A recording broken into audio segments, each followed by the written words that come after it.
Hi everybody, today we will dive into the audit of payables and accruals as part of the substantive audit procedure phase. Let's quickly recap payables and accruals, even though we've covered them before. In your business, you would recognize a trade payable when you acquire goods and services without making payment. What is considered part of your business? It's the direct expenses incurred to produce and sell your products or services. In a burger restaurant, items like buns, patties, and vegetables are considered direct expenses. Consequently, they would form part of trade payables. However, administrative expenses are categorized as accruals rather than trade payables. Basically, anything owed for cost of goods sold would be classified as trade payables. But what happens if we receive the item or service without receiving the invoice? We still need to recognize a liability. However, we will first include this as part of the accruals. Typically, companies maintain an account called Goods Received Invoice Not Received within accruals. Once the invoice is received, it is transferred to trade payables. Accruals encompass other expenses that have been incurred but not yet paid, primarily focusing on items like interest expenses, salaries and bonuses, and taxes. Let's now shift our focus to auditing payables and accruals. Since it represents a liability, the primary risk would be an understatement of the balance. Typically, management aims to minimize the visibility of payables and liabilities. Therefore, the key assertions would revolve around completeness, have all expenses been recorded and accrued for, and valuation. Are the liabilities recorded at the right value? The critical aspect to consider here is completeness, as most tests will primarily focus on this aspect. As such, it would be the direction of source to records in most cases. Now, let's use a simple example to understand the key auditing steps for payables and accruals.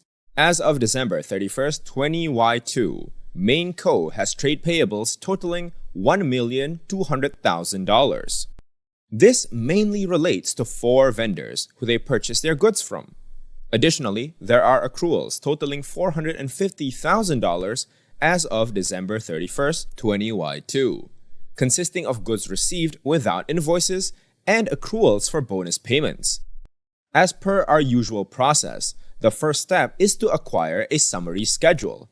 In this summary schedule, as stated in the scenario, we observe trade payables amounting to $1,200,000 and accruals totaling $450,000.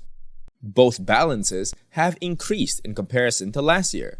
As usual, let's do 3 things: cast a schedule, agree this year's amounts to the trial balance, and last year's amounts to the previous year's audited financial statements. Second step, obtain a detailed breakdown. The client has given us a detailed breakdown for trade payables and accruals. As stated, trade payables are associated with 4 vendors. Accruals are divided between goods received without invoices and bonus payments. As usual, tie these values to the summary schedule. Next, perform substantive analytical procedures. Regarding trade payables, we can do 2 things: compare the payables payment period and perform a trend analysis on the balance itself. Let's start by computing our payables payment period. Let's say we've been given additional information stating that the purchases amount to $17 million for 20Y2 and $15 million for 20Y1. Remember the formula? Yep, trade payables divided by purchases multiplied by 365 days. Calculating this for both years, we obtain 26 days for 20Y2 and 24 days for 20Y1. This increase of 2 days appears relatively insignificant and aligns with the corresponding increase in purchases. To conduct trend analysis, compare each vendor's performance with the previous year. Although we don't have this specific information, typically you can analyze each vendor to see if their increases or decreases are in line with your understanding of the business. Moving on to the 4th step, test of details. Here, we will perform 4 key audit procedures. The first procedure is the unrecorded liabilities test. This is mainly to evaluate the completeness of the recorded balance. We take samples of payments made after the year end and review whether these payments were for expenses incurred before the year end. If they were, we will need to check if these expenses were recorded in the financial statements as of the year end. Likewise, we also examine invoices received after the year end to determine if they were for goods or services received before the year end. If they were, we'll verify if they were included in the goods received and invoices not received accruals account. The final step involves checking goods received notes or GRNs shortly before the year end to ensure that the corresponding liabilities have been properly recorded. That's relatively straightforward. Have you noticed that all our 3 tests here are from source to record? Next, audit procedure, supplier statement reconciliation. This is a very important step in the audit. This was covered during our controls phase, where vendors send a statement of account to the clients. The client then compares and reconciles the balance with their own records. Key reconciling items are usually for timing differences or for mistakes. Let's look at a supplier statement reconciliation done for Valiant Co. The payables ledger balance, as per the detailed breakdown, is $350,000. However, the supplier statement shows $484,000. The first step is to reconcile the balance in the payables ledger with the payables ledger itself. Next, agree the supplier statement amount to the original supplier statement. Finally, cast the reconciliation to ensure it is mathematically accurate. Now, let's consider the reconciling items. For goods received but invoice not received, we can cross-check these to the accruals balance and to goods received notes, also known as GRNs. Payments in transit indicate that the payment has been made but has not cleared with the supplier. To validate this, we can check the bank account shortly after the year end to confirm if the payment has cleared. Goods in transit are goods that have been dispatched by the vendor but have not been received by the company. For this, we can test GRNs after the year's end to determine if the company received the goods.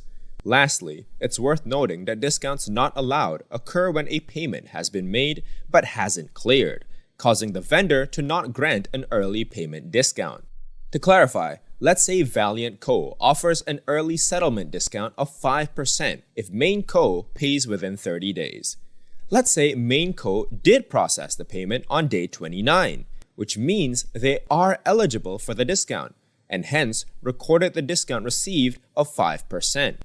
However, since the payment was in transit and cleared in Valiant Co.'s bank account on day 31, Valiant Co. did not recognize the discount. The resolution of this discrepancy would depend on both parties coming to an agreement.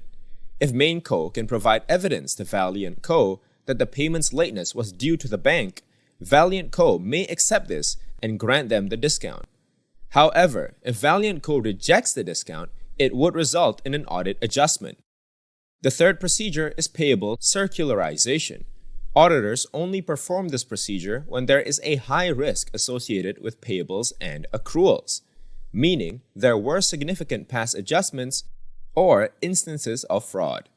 The process is similar to trade receivables circularization, and once the amounts are received, a reconciliation should be conducted, similar to supplier statement reconciliation. The final audit procedure primarily focuses on accruals, and it's to recompute the balance. The preceding 3 procedures are applicable to both trade payables and accruals.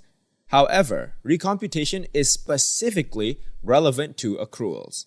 In the case of bonuses, we can examine the employment contracts and the award letters. We can even review any minutes of the board meetings or senior management's bonus approval process. From here, we can determine the duration of the bonus period and the monthly salary amounts. This allows us to recalculate the amount and compare it with the recorded amount. Similarly, for interest expenses, we can recalculate them by multiplying the loan balance by the interest rate. Likewise, for tax, we can recalculate it by performing the tax computation independently. And that concludes our discussion on payables and accruals. We are nearing the completion of our studies in this section. As always, study hard and see you in the next lesson.